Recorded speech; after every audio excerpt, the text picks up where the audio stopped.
तुम्हाला तुमचे ध्येय गाठायचे असेल तर तुमच्यावर भुंकणाऱ्या प्रत्येक कुत्र्यांवर थांबून दगड मारण्यापेक्षा नेहमी बिस्किट जवळ बाळगा आणि पुढे चालत राहा। जिंकणे म्हणजे नेहमी फक्त पहिला येणे असे नाही, एखादी गोष्ट पूर्वीपेक्षा जास्त चांगली करणे म्हणजे जिंकणे होय। आपल्या कोणी द्वेष करत असेल तर त्याला 3 पैकी 1 कारण असते। 1 त्यांना तुमची भीती वाटते, 2 ते स्वतःचा द्वेष करतात, 3 त्यांना तुमच्यासारखे व्हायचे असते। एक छोटीशी मुंगी तुमच्या पायाला चावू शकते, पण तुम्ही तिच्या पायाला चावू शकत नाही। म्हणूनच जीवनात कुणाला छोटे समजू नका, कारण ते जे करू शकते कदाचित ते तुम्ही पण करू शकत नाही। विचार असे मांडा की तुमच्या विचारावर कुणीतरी विचार केलाच पाहिजे। विश्वास हा खोडरबर सारखा असतो, तुम्ही केलेल्या प्रत्येक चुकीबरोबर तो कमी होत जातो। आजचा संघर्ष उद्याचे सामर्थ्य निर्माण करतो। विचार बदला, जीवन बदलेल। एकदा कर्तृत्व सिद्ध झाले की संशयाने बघणाऱ्या नजरा आपोआप आदराने झुकतात। यशस्वी होण्यासाठी तुमची यशस्वी होण्याची इच्छा अपयशी होण्याच्या भीतीपेक्षा अधिक प्रबळ असली पाहिजे। जर एखाद्याला फसवण्यात तुम्ही यशस्वी झाला तर तो माणूस मूर्ख आहे असे समजू नका।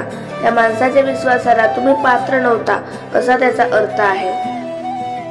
खूप कमी लोक आपल्या जीवनात सुख आणि आशीर्वाद घेऊन येतात, पण खूप जास्त लोक आपल्याला कटू अनुभव आणि शिकवण देण्यासाठी येतात। जर दुसऱ्यांच्या चुका शोधायला मेंदू लागतो तर आपल्या चुका मान्य करायला काळीज असावे लागते।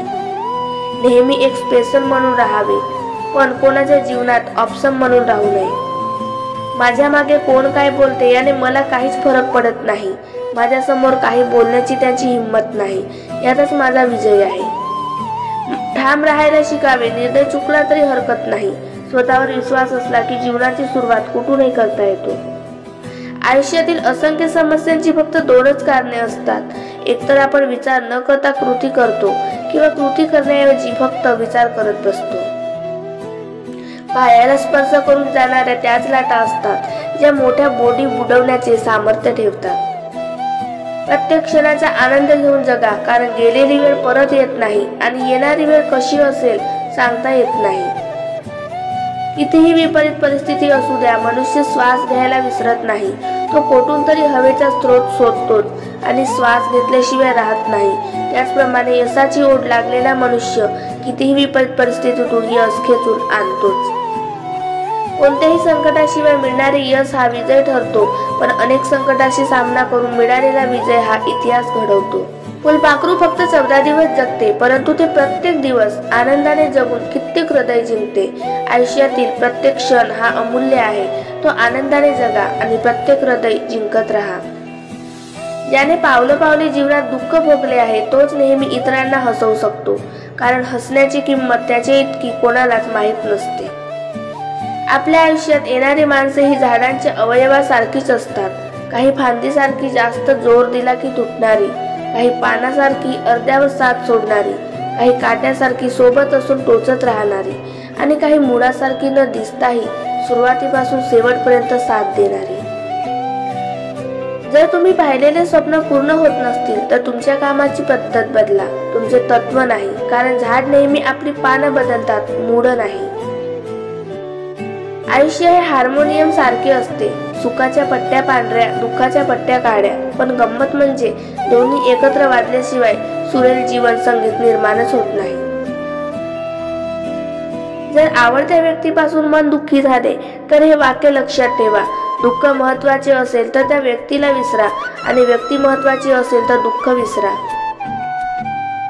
आयुष्याचा पट हा बुद्धिबळासारखा असतो।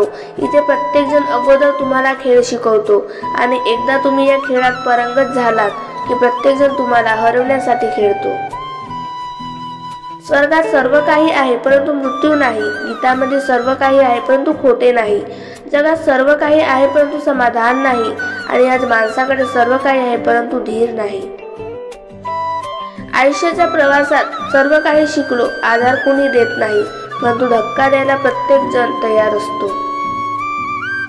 माझे म्हणून नाही, आपले म्हणून जगता आले पाहिजे। जग खूप चांगले आहे, फक्त चांगले वागता आले पाहिजे। चांगल्या लोकांना देव नेहमी त्रास देतो पण त्यांची कधी साथ सोडत नाही, आणि वाईट लोकांना देव खूप काही देतो पण त्यांना साथ कधी देत नाही। ध्यानात ठेवा, निराशावादी विचार ठेवल्याने कधीच यश मिळत नाही. सकारात्मक विचारसरणी असल्यास प्रगती होते.